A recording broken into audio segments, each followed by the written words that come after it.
everybody. Welcome to VGWA World. I'm Cobrettie. And I'm Wally. And thank you for joining us today as we go through AEW Fight Forever and our updated thoughts on it. With patch 1.02 released for PS4 and PS5, addressing some bug issues, has this made it a better game? And the neglect that evidently is for the Nintendo Switch, which has the most bugs, and the Xbox version. For this update, I'll be addressing Road to Elite, as I have played through this game mode multiple times. While I'll be discussing everything else within the game, such as the one-on-one matches, the two-on-two matches, the ladder matches, and everything below that. I think we're going to have to talk about this game, as we mentioned before. Everything has a good foundation and a good base. But that's the problem. Everything on this is just good. Nothing excels and nothing's extraordinary, yet. Hopefully there will be patches and updates that improve this game. Yes, the game is special. Look at all the bugs. Look at the horrible contact between the two wrestlers. As you can see, Wally, he's still a little bit upset about that purchase of the All Elite version. Yep, you're right, Cobrettie. It's a sore spot for me. Because I don't know how all of a sudden PlayStation gets a patch, but the Xbox, we're still short. And the Switch, we're still short. And we still have a lot of bugs. Painful in the money pocket. Let's get this conversation started by discussing Road to the Elite. This story mode has 4 different blocks, and each one of these blocks having 3 different scenarios. Unfortunately, it looks like these scenarios are just chosen at random. There has been some theories out there that these scenarios depend on your match ratings, or it is dependent on which wrestler you pick on Road to the Elite. Ahmed Johnson, Hall of Fame 2024. Which is who I picked at the beginning of the game. Who I painstakingly crafted to become the ultimate wrestler, utilizing all my points and making sure to pick up that Battle Royale bonus, so on my next playthrough, I can kick some ass. But without warning, such as "Are you sure you want to play through with Ahmed Johnson again?" It's going to clear his file. It totally erased all my progress I made with Ahmed Johnson the second playthrough. Man, was I pissed.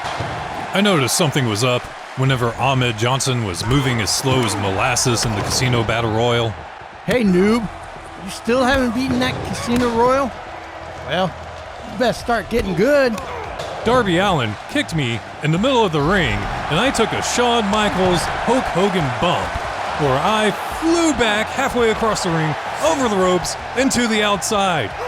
It was freaking amazing. What a way to sell in a video game. Well, you know, Darby Allin was too cat-like and agile for the mortal human. So this time, I decided to have another playthrough as CM Punk, and I emerged victorious on the Casino Battle Royale to earn my title shot for the AEW Championship. And then after Block 1, I progressed to Block 2, in a scenario I already played before. Boring. It is now being reported that not all scenarios are chosen at random, such as choosing Chris Jericho to unlock Brody Lee, who I picked for my next playthrough. And you know what? It actually gave me the scenario to unlock Brody Lee. And if you want to unlock Paul Wright, you need to play as Malachi Black and defeat Paul Wright within 90 seconds in the final block. The structure of the multiple scenarios in this game, I felt, could have been handled better. Maybe taking a cue from visual novels with their multiple branches of storylines and being able to backtrack to a previous branch so you don't always have to start from the beginning of the story in the playthrough. Because honestly, I find it a bit repetitive. Having to start each and every single storyline the exact same way and playing the Casino Battle Royal over and over again. Sometimes I just want to take myself and throw myself over the top rope just to lose and get it over with. Okay, while we're at it, I'm going to bring out another complaint I have against the Casino Battle Royal. not being able to throw your opponents into the corners. I can understand the ropes and you don't want to throw people out of the ring, but I really would like to get some distance between me and the CPU AI by throwing somebody in the corner and then whipping their ass. Yeah, no kidding. What's up with this AI? It makes me all claustrophobic. You know, it's like going to those places that have the trough urinals. You just don't want to be that close to somebody. And they're always following you. And since you're crowded so much, the collision detection with the AI spells a recipe for disaster, where sometimes you're actually striking your opponent and you're striking through them and you hit somebody else. And then bam, now it's back to everybody picking on you. You know, I really don't think it's only that scenario. I believe it happens within anything with multiple players in a ring. Oh no, it's not even multiple players in the ring. The spine buster. It's my worst enemy. You do a spine buster, you're trapped between the opponent's legs. Seriously, you're stuck there. You cannot escape between your opponent. Hey, and don't forget, when there are multiple players in the ring, sometimes you just can't pick them up to do the next move. Wrapping up the story mode. It's good, not great, but unfortunately, the more I play it, the more I dislike it. You would think, with multiple branches of stories to play through, this would increase the replayability of the game. And during my first playthrough, I enjoyed the RPG elements. The rest of the playthrough, they were more of a hindrance. And that's not even mentioning my now nerfed Ahmed Johnson. First off, what do you mean Ahmed Johnson didn't win the Casino Battle Royal? That should have been a sure win. In future patches, I think it would be nice to see a more expanded story mode. However, if I was a betting man, I don't think that's going to happen. But there's a new Fortnite-style minigame coming. Oh wait, it's not a minigame, it's a DLC. And okay, this new DLC they're coming down with is free. Yeah, I paid for the deluxe edition with season pass, with free downloads, with the added cost of $27. But the first release will be free to everybody. I'm losing in this. Woohoo! Saving money again. And not only that, I got to unlock an additional minigame that you don't even have, Wally, yet, because you haven't completed the Road to Elite. I unlocked Cheetah's Slugfest. And how was that minigame? It was not good.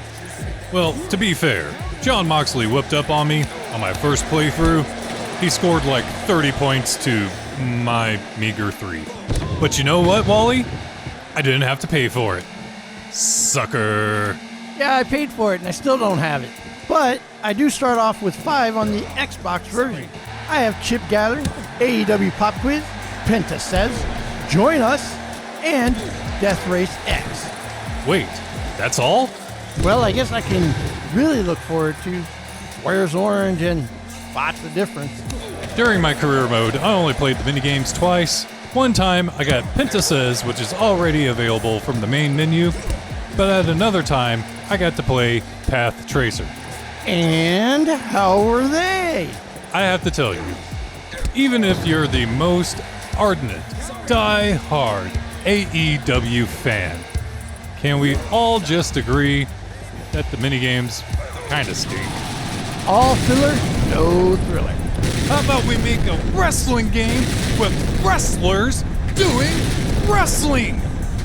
Well, you know, there is that one, oh yeah, Penta Says. That was the best one so far. So what do you watching think? Do the minigames actually add anything to AEW Fight Forever? No. Or would you rather had it with a more fully fleshed out, maybe creative wrestler? I would have had a better fully fleshed out wrestling video game. Let us know in the comments below. So not only have I had to pay more for the game, but I also have to review the mini games too. It's a double whammy. Even though I'm not a big fan of the mini games, the exploding barbed wire deathmatch does add that wrestling feel to the game.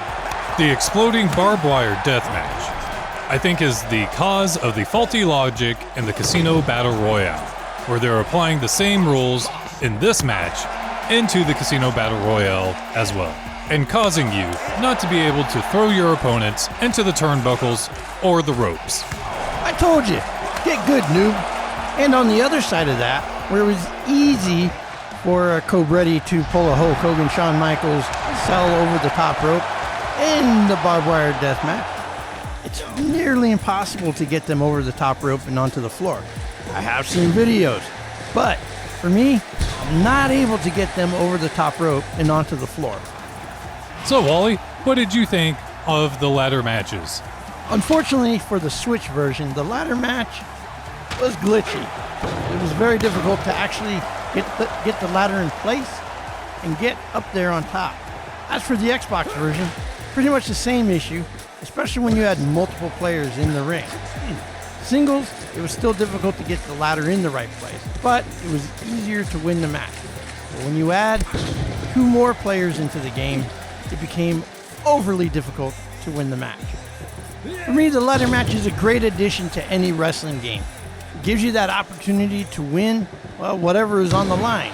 The belt, an opportunity for the belt, poker chip, but it is still a classic for all wrestling video games. But Wally, is the ladder match truly a video game classic? Would you take the ladder match over, let's say, a cage match? I would take a ladder cage match. Oh, I could totally see Chris Jericho coming up with that one. We're having a match in a cage, but the cage is made out of ladders. Because I'm a wizard. Woo! In all honesty, I would take a cage match over a ladder match any day. I'd take a Hell in a Cell. I would take a War Games cage match over a ladder match. Big blue cage. Big blue cage. So hopefully, we will get that cage match that we've always wanted. It was stated that Fight Forever was more than just a title, and that this was going to be a continually supported game. So who knows? Maybe in a future update, we will see a cage match. But Wally, what other things would you like to see in future updates? What is your wish list? If they could add anything to this game, one would be a 6 or 8 man tag team match. Wally, what is the matter with you? Literally, nobody plays wrestling video games and go, you know what? I think there should be more CPU-controlled opponents in the match. But do you know what there could be more of? More creative wrestler options. And when you have a Falls Count Anywhere match, getting into the backstage in other areas would be a great addition. Like WCW Backstage Assault? I'm really starting to question your judgment now. And finally, I know we said a cage match, but there's nothing like a Hell in a Cell. So thank you for joining us today, and make sure to catch us next time when we go over UWC, the unreleased prototype wrestling game for the NES. Please excuse us while our next release might be a little bit delayed, but I'm going on vacation.